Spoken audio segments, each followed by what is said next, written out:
moi la vie va commencer.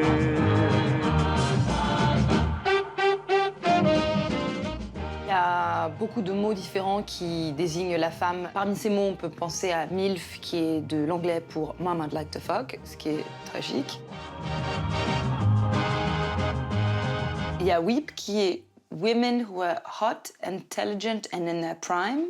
Donc les femmes qui sont à la fleur de l'âge et intelligentes, mais surtout hot. Cougar, qui est donc une femme qui sort avec des garçons plus jeunes. Le mot cougar est un genre de panthère. Et là où je trouve assez problématique, c'est que c'est une façon d'animaliser le désir de la femme passé la ménopause.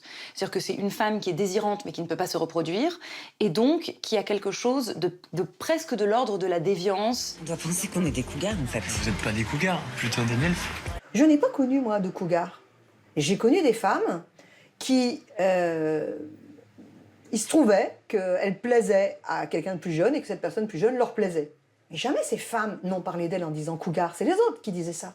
C'est une appellation que je trouve haineuse et qui vient de gens qui sont la jungle, eux. C'est pas la femme qui a une aventure avec un homme plus jeune qui est dans la jungle. C'est ceux qui la jugent. Il y a un truc qui me dérange dans les acronymes, beaucoup, c'est qu'ils identifient des comportements sexuels.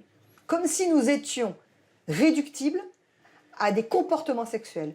Comme si une femme de mon âge qui allait avec un homme jeune, elle avait donc un comportement sexuel. Ça nous renvoie aussi à quelque chose de la maternité qui est là bafouée. Comment elle sort avec un garçon qui pourrait être son fils? Oh, mon Dieu, quelle horreur! Vous vous apprenez les bons réflexes, les bonnes positions. Moi, je pourrais t'apprendre à te raser aussi. A plus, David Hasselhoff. C'est qui, David Hasselhoff?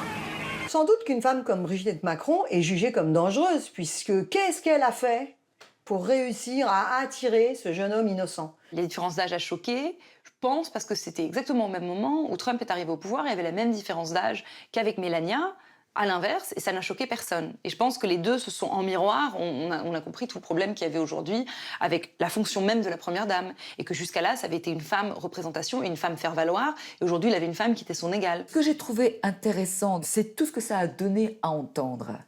De lieux communs, de préjugés, de conservatisme, finalement. Et ça, c'est bien que ça s'entende. Ce qu'on est peut être un atout érotique. C'est ça que la société a du mal à imaginer. Je viens de vous apercevoir avec votre fils. On va pas se donner sans toi. Allez, on s'en va, maman. Si on vit en osant se laisser être, comme par hasard, on plaît à des hommes plus jeunes.